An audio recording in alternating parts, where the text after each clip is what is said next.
सूरज की रोशनी खिड़कियों से छनकर रेवेन के बेडरूम में आ रही थी, पर उससे उसे कोई गर्माहट नहीं मिल रही थी।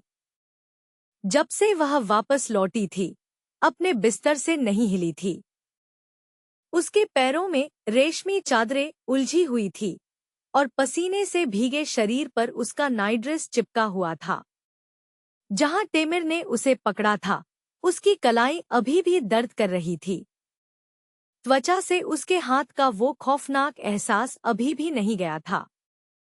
वह छत को घूरती रही, एकदम शांत, एकदम स्थिर। लेकिन वह अंदर से शांत नहीं थी। उसके विचार ततैयों की तरह भिनभिना रहे थे। उसने एक राजकुमार को लात मारी थी, शाही दावत से भाग आई थी। उसे फिर से उन आदमियों द्वारा बचाया गया जो उसे तो नहीं समझते थे, लेकिन उन्होंने बीच में आना सही समझा।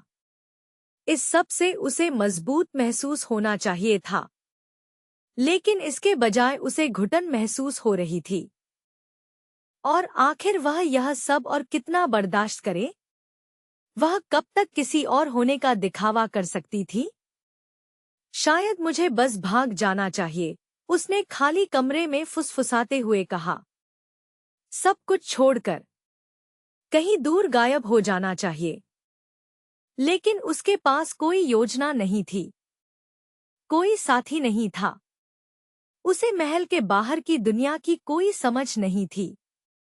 वह बिना पैसे के एक लड़की बनकर रह जाएगी, और टेमिर का पागलपन परछाई की तरह हमेशा उसका पीछा करेगा।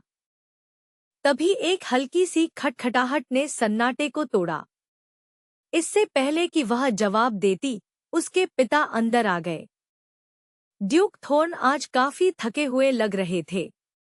उनके कोट के कॉलर के बटन खुले थे और उनके चांदी जैसे बाल आनन फानन में पीछे किए हुए थे। उनकी आंखों में वो चिंता साफ दिख रही थी जिसने रेवेन को उसके असली पिता की याद दिला दी। वह बिना कुछ कहे उसके बिस्तर के किनारे बैठ गए। वे दोनों कुछ पल के लिए बस वैसे ही बैठे रहे, खामोश। फिर आखिरकार उन्होंने कहा, तुम्हें मुझे यह बताने की जरूरत नहीं है कि क्या हुआ, लेकिन मुझे पता है कि कुछ तो हुआ है। रेवेन ने अपनी नजरें झुका ली। मैं वहां नहीं था, उन्होंने आगे कहा। मुझे तुम्हारे साथ चलना चाहिए था। मुझे तुम्हें वो बुलावा कबूल करने ही नहीं देना चाहिए था। नहीं, उसने बुदबुदाते हुए कहा। आपका डरना सही था। मुझे आपकी बात सुननी चाहिए थी। उन्होंने गहरी सांस ली। मैंने महल को खत लिखा है, लेकिन मैं पीछे नहीं हटूंगा। रेवेन ने हैरानी से उनकी ओर देखा।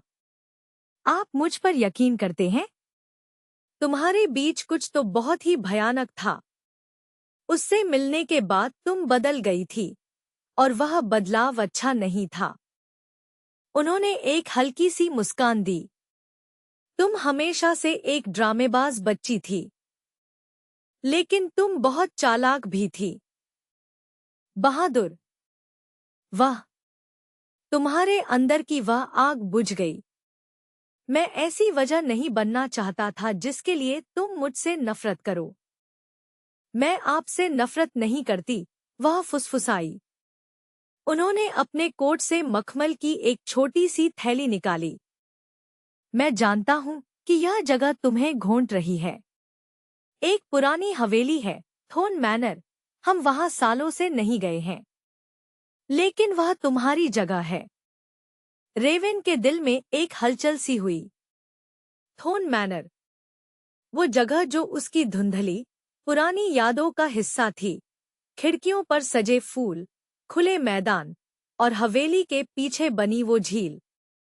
एक ऐसी जगह जहां असली रेवेन कभी खुलकर हंसा करती थी। क्या तुम जाओगी? उन्होंने धीरे से पूछा। रेवेन ने बिना झिझके कहा, हाँ। उसे खुली हवा की जरूरत थी।